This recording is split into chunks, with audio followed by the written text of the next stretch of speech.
all my life. Amen. And I always said he didn't give me any talents, though, as far as, I know that's contrary to the word, but as far as I was concerned, I got no talents. I mean, my cousins could sing and play music and everything. I couldn't sing, I couldn't play music, I couldn't do nothing. But I could pray. I thought, that's one thing I can do, I can pray. That's right. And God knew how much I was going to need to pray. When I was 18 years old, I left Kentucky, came to Omaha with an uncle, because I broke up with a boy that I was going to marry down there, and my mom had a restaurant and I worked there, so I couldn't keep from seeing him because he would come in the restaurant. So my uncle was down there visiting from Omaha, my mom's brother, and he said, Mary, why don't you go to Omaha with me? He said, is that place air conditioned over there? And I said, no. This was in the 60s now. And he said, well, he said, how much do you make an hour over there? I said, 50 cents an hour. I mean, we cooked the food, we served the food, we cleaned up after the food, we scrubbed the floors, we did it all. And 50 cents an hour, that was our wages down there. So I thought, well, that sounded pretty good, but I'd never been away from home. The farthest I'd ever been was across the river in Illinois to a camp meeting, a youth camp for a week. That's the only time I'd ever been away from home. But he took us down to Noble Park, a little park that night, and we rode rides and had fun and everything. And just something inside of me said, I'm going home with him. I'm going to go to Omaha. I was 18 years old, and so I came home and I told my mom and dad, and the only time in my life I ever saw my dad cry is he did cry. And they didn't want me to go. And I said, well, I want to go. And it was just a thing in me. That's what I want. So, and like I said, I prayed all the time for God to direct my path. I didn't know a lot of scriptures. I didn't know a lot of the Bible. But I learned one, remember now thy Creator in the days of thy youth. So I remembered my Creator, and I wanted to do whatever he wanted me to do. So I got in the car with my uncle. We left out about 10 o'clock at night because it was in August, and it was hot, and there were no interstates. You traveled the old 2-lane roads all the way to Omaha. 4 o'clock in the morning, the lights began to come on in the farmhouses that we were driving by, and homesickness. I never knew. I'd heard people talk about homesickness, but I didn't know what they meant. It hit me that soon. I wanted to go home so bad. I thought, what have I done? How can any place be this far away? We've traveled all night and we still aren't there. And I just didn't know. I mean, I didn't know what to do. I thought, okay. I looked over at my uncle, and he's just driving along, you know, and I thought, I can't tell him to turn around and take me back because I know we've come a long way. I thought, I'll go to Omaha, I'll get me a job, and I'll get back home. Just as soon as I get enough money, I won't let them know, but I'll go back home. That was my intentions. But God had other plans. Mm-hmm. So I started, of course, my aunt went to a Baptist church, and they're in Benson. Benson Baptist Church is where she went. So she started taking me to church with her. Well, it was like a funeral to me. I mean, there was no spirit. Well, I found out later the pastor murdered his wife. I mean, no wonder there was no spirit there. But I remember this horrible feeling of sitting there in that service. You probably that was in the 60s. You probably aren't old enough, any of you, to remember it. But anyway, I thought, wow, Lord, I've got to find a church of my kind. I want you to know I had never heard of Yellow Pages. There was no such thing in Kentucky.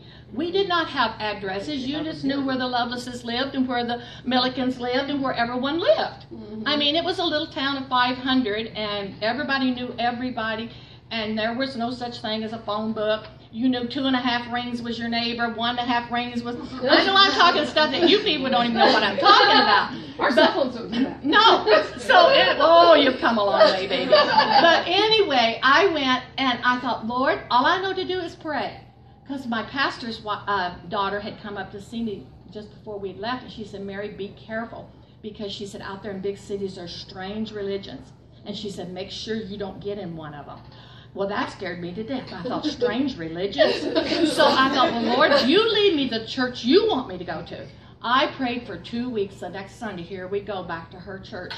So I said, Lord, please. I got really serious. And I said, Lord, by this Sunday, please lead me to my kind of church. That's all I knew how to pray. Lead me to my kind of church. So I was working down at J.C. Penney's downtown. And it was about almost 5 o'clock, and the store was going to close. And in walks this lady with a little girl. And I go over, back then you went over and waited on the customers. You asked them what they were looking for and you helped them. So I was helping her. And inside of me, I heard a voice say, ask her if she's Pentecost. And I thought, oh, I don't dare to do that. And I looked at her, and she's just looking at it. She's not paying any attention to me. She's looking at a slip. Back then, there were full slips, underslips, they call them. So she's looking at that and checking them all out and taking them out of the packages and looking. And that voice told me again, ask her if she's Pentecost. And I thought, I don't dare to do that, because we had just voted in President Kennedy, the Catholic. That's the first time I'd heard about Catholics until I came to Omaha. And one day, these two nuns came through my line, and I was waiting on them, and they both had wedding rings on. Well, I knew the girl over in the other department was Catholic, and she told me those nuns don't get married. So now I'm looking at these nuns, and they got wedding rings on. So I go over to her as soon as they leave, and she starts laughing because she knew what I was going to say. And I said, those nuns had wedding rings on. I thought you told me they don't get married. And she said, Mary, they don't. They married the church. So, boy, hearing that, I thought, marry the church? So I thought, that's what my Sue was talking about. There's strange religions up here. So I thought, now, I don't know if I dare to ask this woman this, because there's strange religions here. So, again, it said it, and I thought, that's it. And I said, ma'am, are you Pentecost? And she turned around and she said, well, I sure am. She said, I wanted to ask you the same thing. And she said, where do you go to church? I said, I don't. I'm looking for a church. She said, oh, she said, come to my father-in-law's church. She said, you will love it. She said, where do you live? Well, at that time in Omaha, 90th was as far as Omaha went, as far as housing stuff. And they had just built this new addition out at Tomahawk Hills. And that's where my aunt and uncle lived, and that's where I lived. Of course, there were no buses, no nothing. And I didn't drive. And so I didn't have a car, and couldn't drove it if I had them. And so we went, and I said, she said, could you get there? And I said, oh, yeah. I said, I think my uncle would bring me. She said, okay. She said, if he'll bring you, my husband, I'll take you home. I said, okay. So I went home so excited. Oh, my goodness. This was a miracle. This lady had invited me to a Pentecost church. So I go home and I start telling my uncle. And he just, nope. He said, where's it at? I said, 41st and Charles. He said, nope, I won't take you there. He said, that's a bad area and I won't take you there. And I said, oh, I want to go so bad. And so my aunt spoke up and she said, I'll drop you off. I'll take you over and drop you off and pick you up after church. I said, oh, okay. Because she had to go to Benson anyhow. I don't know what was so bad to go on a few more blocks north, but that was him. He didn't like nothing over there. He couldn't be over there. So I said, okay. So they took me that Sunday, and I walked in. I'd never been in a church at large because it held about 300 people. So that was really huge to me. And I sat in the very back, and after church, the pastor's twin daughters came down and talked to me because they were 15 and they were so excited. And Angie's mom was the one of the twins, and she played the organ, and the other twin played the piano. And I loved the service. It was just awesome. I was so happy. And so they came back, asked me to come over and have dinner with them, and I said, no, I have to go home because my aunt's picking me up. But I said, I'll let her know next Sunday and I can come. They said, okay. So to get to where I'm going, I got to tell you all this. So anyway, I go home, and the next Sunday I go, and I go over to their house, and when I walk in the door, his mom looks at me, and she's got a picture up on her icebox, 8 by 10. I wanted to find it and bring it because he was the best looking guy you ever seen. Oh. And so I walked in, and there was this picture, and she looked at me, and she said, this is my son Les, and she said, he's not married. He was in Athens, Greece in the airport. I looked at him and I thought, oh, I'm going to marry him. So anyway, we go, and he told me after we were married that his mom wrote him that the first Sunday I walked into church, God told her that's Les's wife. Oh. And she wrote him and told him, and he never told me that. I never knew that. It sure would have saved me a lot of prayers and tears. I didn't find that out till after we were married. But she said God told her that's Les's wife, and she's going to help him make it. because Les was a booger. And so I used to go around singing that song, Lord, I'll go anywhere you want me to. I'll do anything you want me to do. But I did not know it was going to be Mary Les Jordan to get that guy to heaven, because I tell you what, it was not an easy road.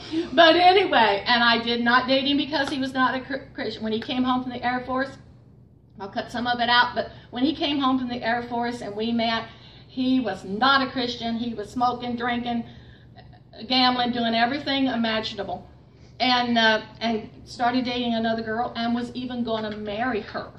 And so, but anyway, to cut it all short, ended up, he did give his heart to the Lord. We had a revival. He got saved, miraculously got saved. I mean, was on fire for God at 6 o'clock prayer meeting every morning. Was running a youth thing, and I mean, he was serving God with all his heart. So we got married in the midst of that time when he was sold out to God. And we were married about 3 months, and one of his friends that he was real close to called him up and said, hey, Les, come down here to the bar and save me. Well, he went down, and he wasn't strong enough to save him. He joined him. And that started my life. This is where my box starts. A friend, when I first came up here at 18, gave me this little poem. He maketh no mistakes. As you can see, these are not water stains. These are tear stains. Many times I hold this. And I want you to know, I came up here without my glasses. Oh. And I can't use yours, won't do it. Kathy, you got magnifiers? Mama, mine are right behind you. Anyway, I know this by heart anyway. He maketh no mistakes. My Father's ways may twist and turn. My heart may throb and ache. But in my soul, I'm glad I know he maketh no mistakes. And it goes on. There's so much now I cannot see. My eyesight is far too dim. But come what may, I'll simply trust and leave it all to him. For by and by the mist will lift, and plain he all will make. Through all the way, though dark to me, he made not one mistake. There's more to it, but that's all I'm going to tell you. The reason this is so important to me is many, many times I'd sit home alone at night with 3 babies. And I'd say, Lord, I know you don't make no mistakes. I know I married this man in your will. I know I did. And you don't make no mistakes. And I'm trusting you, Lord, to bring me through and deliver him and set him free. And I mean, he had some boogers to get delivered from. The reason I want to tell you this, I don't care who you're praying for. I don't care what they're bound with. God is able to set them free. Amen. I am a testimony. My box is full of what God has done. Okay, number 1, we'll start out. Where's my can of beer? I think I took it out. I did. I took it out. I guess I decided not to bring it to church. But the first one was the drinking. I'm telling you, and he told me, you might as well get used to it. I'm an alcoholic, and I'm going to drink. I would be so embarrassed. I'd come in from church. He'd have a card table set up out in the driveway. We was living in La Vista, the house we bought from your mom and dad. And the card table would be set up. They'd be gambling and drinking. And for Monday morning, I'd try to hide the beer cans in the trash so the trash man couldn't see them. I was so embarrassed for him to see those trash cans at our house. I don't know what difference it made, but it did to me. And so I thought I was the only person in the world who had to put up with drinking, I guess. But I'd never been around it, and this just was, I didn't know what to do. So anyway, one night, it was about 2 o'clock in the morning. And when Les would go out and drink and stay out at night, the next day, probably for 3 days, I didn't speak to him. I'm the Christian. I'm serving God. Don't even so much as touch me when you walk past me. I was so mad at him. And so that's the way our life was going. And so I was walking the floor. It's about 2 o'clock in the morning. I walked to the back door and I looked out and I said, God, when are you going to deliver Les from this drinking and being out at night? And he said, when are you going to change? I said, I'm home with my 3 babies. I'm not out drinking and whatever he's doing. I'm home. He said, when are you going to change? He said, your pouting and the way you act and treat him is just as ugly in my sight as his drinking is to you. Oh, boy. He didn't stop there. he said, when he comes home tonight, he said, I want you to put your arms around him, and I want you to tell him you love him. Honest to goodness, I would rather die. I'm very stubborn. And I would have rather died, I think, than done it. But it was something in me that knew if I didn't do that, do what God told me to do, this thing was never going to break. And I wasn't going to get deliverance from it, for him. Mm-hmm. So I remember it was probably about 4 o'clock, and I heard his motorcycle coming. And he'd come down through that part, and I could hear it. And it was in the summertime, kind of a cool night. And he came home, and oh, that smell! I can't hardly stand that smell. And so he came home, and of course I'm over there on my side, and I'm asleep, you know. And so he came in, and he crawled into bed, and I said, "Oh God, help me! I can't do this if you don't help me." I was so mad at him, but I turned over and I hugged him. And I said, I love you. And I literally felt that big, hard, stinky body just go like that. It was like it broke. And I'm telling you, it broke that night. Les did not go out drinking anymore. And that was the end. And he told me later, because his mom and I were praying too, that it would make him so sick that he couldn't stand it. He told me, he said, I was sitting in the Red Lobster right here on 72nd Street. And he said, the Lord asked me, why are you drinking? So what I'm trying to say is we think we're just praying, but there's maybe some things we need to do, but also we need to realize God is answering prayer. God knows how to get the job done. Whatever it is, he knows how to get the job done. Well, our next big one was the cigarettes, because Les, of course, was so, his dad, and so strict, you know, if you smoked, you couldn't be a Christian. So he thought he had to give them up, and he couldn't give them up. So that went into a 2-week fast and a lot of things, but he got completely delivered from them. But this gambling, ooh, that one was hanging on for dear life.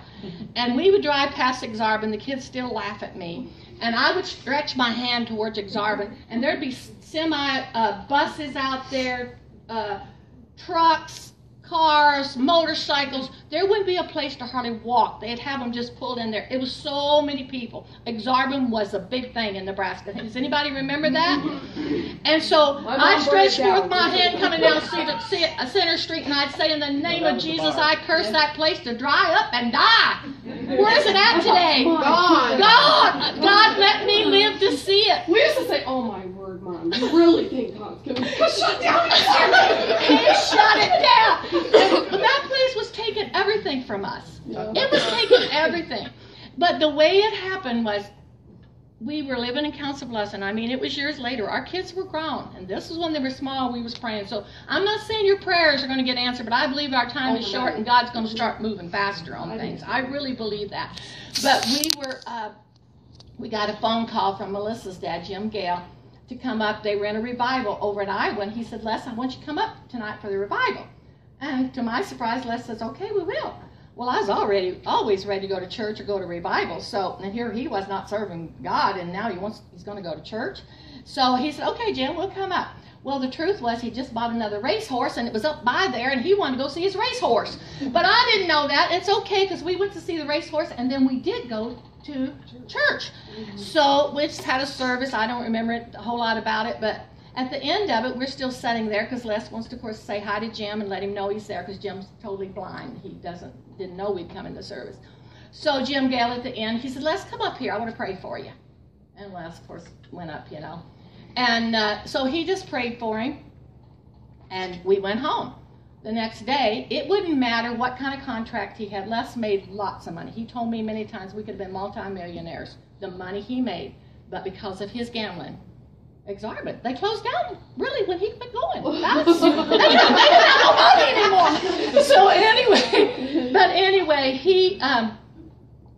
Jim Gale, Les went to the track the next day, just like he normally did. It wouldn't matter how big a contract he had. It wouldn't matter what jobs he was involved in. He'd leave the crew at 4 o'clock. He's headed for the racetrack.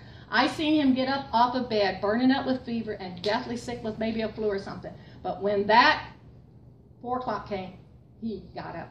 I'd say, Les, you're not going, are you? Yeah, I'm going. Out the door he'd go, sick as a dog. It didn't matter. He's going to the track. He couldn't help himself, evidently. So he said that day, though, he went. And he pulled in just like he always did, parked, went in, got his tickets, got his seat, and he sat there and he thought, I don't even want to be here. I have a choice. I don't even have to be here. And for the first time, he said he realized, I don't even have to be here. I can make this choice. 4 is 4, I couldn't make the choice. I'm just there. I couldn't help myself. So he said he got in his truck, turned around, drove off, never went another day. Completely delivered. I mean, God can deliver. I don't care. And I know today it's drugs and things, but those things were just as big in his life as anything anyone else is facing today. They were big things. And Les missed a lot of times. And many times he told me how sorry he was the years. We had 3 babies. Lisa was 10 months old when we had the set of twins. So we had 3 babies. And I was tied down all the time. You know who's not here is little Dorn. Oh, Sherry. Like Dorn, Sherry. I was thinking about her this morning. I thought, Sherry, I know what it's like to be the one with so many babies. Nobody wants to take you with them. They go shopping, they drive past your house, or they drop their kids off because you got so many you can't go anyway.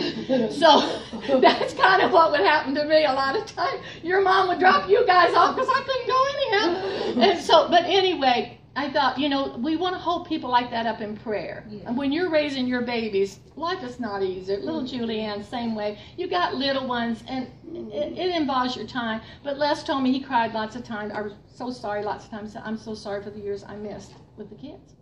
Things that we could have done together. And he was a good husband and a good dad as far as loving his kids and stuff. But still, you miss a lot of time when you're hooked up in a addiction that does that to you.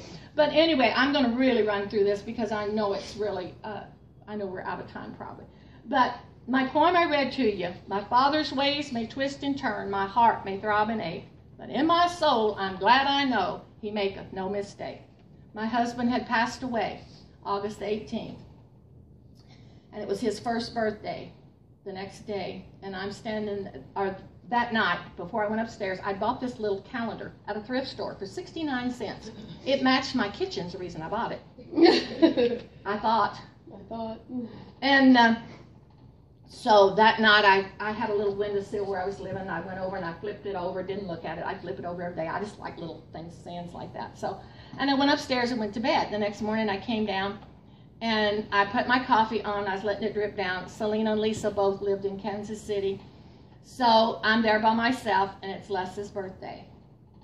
And I'm standing there waiting for my coffee to drip down, and Lisa calls, and she says, Mom, you know what today is? I said, yeah, I know what today is. And she said, well, Sis and I are going to spend the day together. And I said, okay. She said, are you okay? I said, oh, yeah, I'm fine. So she said, okay, well, we're going to spend the day together. And we said, fine. So I'm standing there waiting for my coffee to come down, and I said, Lord, how do you feel about us being down here? You took Les away from us. I mean, I used to tell him, I got you where I can live with you, and now you're going to die on me. You know? I mean, all those years and tears, and now he got cancer and he died. But anyway, and I look up at God and I said, Lord, I don't know how you think about us down here, because really when they cut John the Baptist's head off, carried it out in the charger, you didn't make a big deal over it. You know, how much does the flesh down here, how much do we matter? I look over at my little counter sitting over there on the sill. It's January 23rd. My father's ways may twist and turn. My heart may throb and ache. But in my soul, I'm glad I know he maketh no mistake. Wow. I went looking all through there. There were no other poems in here. It's Lord, bless this day. Thank you for friends so kind, Lord. Thank you for the sunshine today. Father, bless this day. Give me your great love and the patience to do your will. On and on I went. And I said, Lord, that's a direct word from you. Because look. Can I make a copy of that? Sure.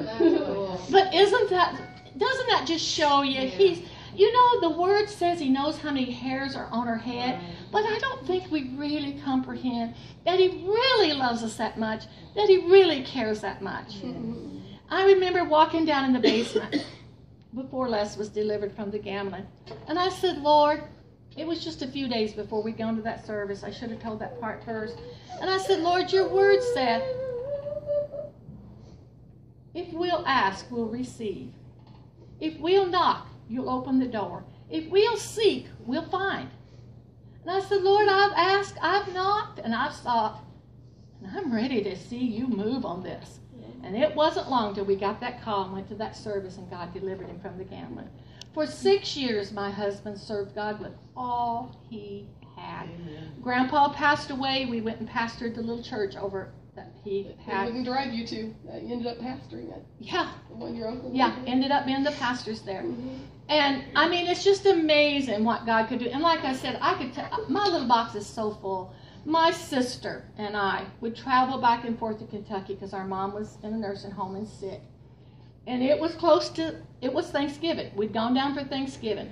Well, we'd gone down about a month before. We'd try to go down at least once a month. We had gone down, and we saw these pink, billowy clouds as we were driving down. And she said, Mary, look at those. She said, you know, I've read that when there's pink, billowy clouds, there's angel activity. I said, yeah, I've heard that too. And she said, do you think there's angels in those clouds? And I said, I don't know. She said, well, you got your camera? And I said, sure. She said, well, let's stop and get a picture. So we pulled off the road and made a picture. Well, when we got home, I had got them developed. I looked at those things cross-eyed and every way you could. I tried so hard to see an angel in those clouds. There were no angels. So now it's Thanksgiving. We're going down for Thanksgiving, and we, of course, you know, you got to talk. It's a long trip. So my sister and I, she's not a big talker, so if I can get her on any subject to keep me awake, it's good. Because she doesn't drive, and I have to do all the driving. So we're talking again, and the clouds are billowy and pink again. And she said, and we start talking on. She said, did you get those pictures developed? And I said, yeah. No one tell you something, Esther. There's no angels in our clouds. I said, there was no angels in those clouds. I said, I looked at them every way you could look at them. There were no angels. So we went on down, had our dinner with our mom, and we were on our way back. We were right down by Nebraska City. And there's those big, beautiful, billowy clouds again. So we started talking about angels again. I don't know why. It's just I always wanted to see an angel. And I said, you know, Esther, I said, I've had to take everything by faith. I've never really seen anything of the supernatural like that. I said, remember our brother when he was little, he came running in the house and he said, I saw Jesus, Mama, I saw Jesus in the clouds. And I really believe the kid did because he had a horrible life. And I said, you know, I think God knew he was going to have a horrible life and he needed something to hang on to. And so I said, you know, I've never got to see anything. I said, I've always wanted to, but I haven't. And all of a sudden, we're both looking. I don't know how I was driving because we was on the interstate, but we're both looking. And out behind those clouds came one of the, like Lisa said, her big dove was.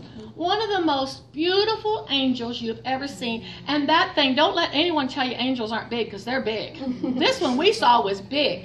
And he came out like this, and those clouds are pink, so you can imagine. He was glistening white. He came out like this and just stood out there like over the car. And Esther said, Mary, we're seeing an angel. I said, I know we are. And have you ever looked at those things where you look at them till your eyes kind of cross and then the picture starts 3D comes out? Okay, that's what my eyes felt like. And it was like I couldn't take my eyes off of it. They were being drawn like that. And she said, Mary, no one's ever going to believe it. I said, what do we care? I said, we know we're seeing an angel.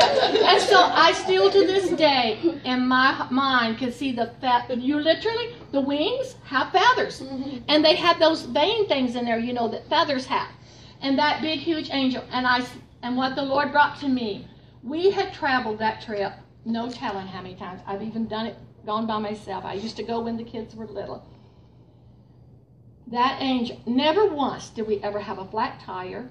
Never once did our car ever break down. No accident. Not a problem of ever, ever, ever. And it's like the Lord said, that angel has always traveled with you and watched over you. And I'd give anything to be an artist and draw that picture. Because I didn't have the camera, or something had gone wrong with my camera or something that trip, of course. And that's when we get to see the angel. So you just have to believe me. I'm telling you the truth. We saw an angel. Amen. So anyway, that is, I'm going to... oh, I better tell you this one. I used to be this little. That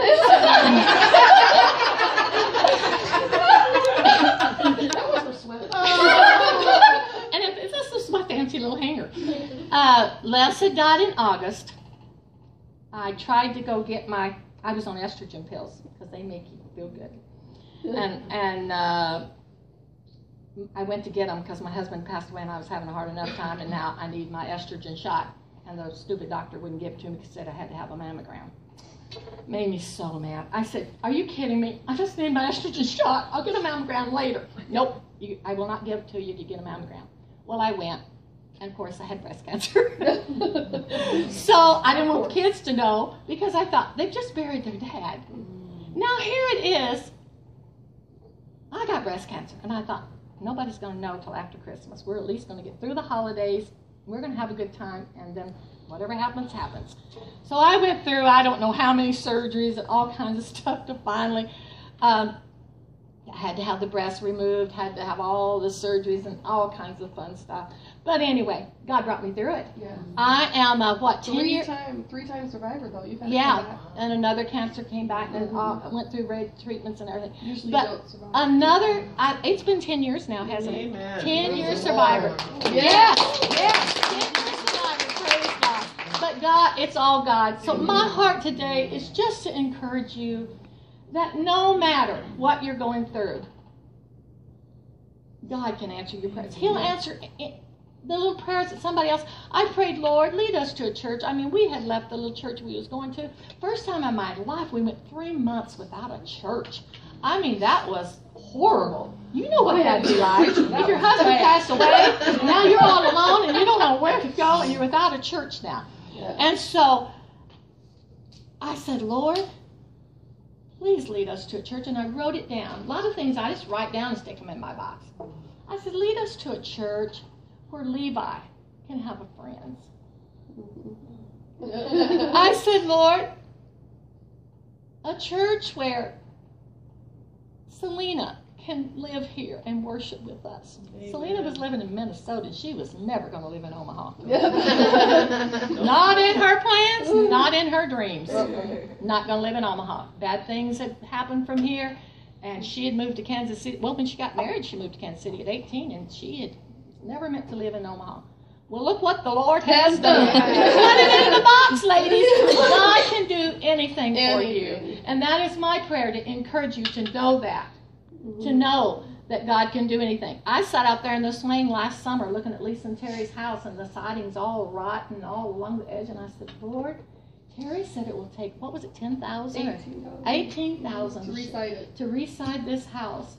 You didn't have it. And we just didn't have that. And I said, Lord, you're able to do the impossible. There's new siding on the house today. Hail damage hit it. It doesn't matter. No. God has a way. And like I tried to tell you the story of leading me to Omaha, meeting my husband, all the things. God has a plan for her life. He said he has plans to bless us, not to ever hurt us. He wants to bless us. He wants to do good things for us. Just like our little lady that came in today. She came to do her taxes. But she ended up in here with us ladies, and we're claiming her for part of our family.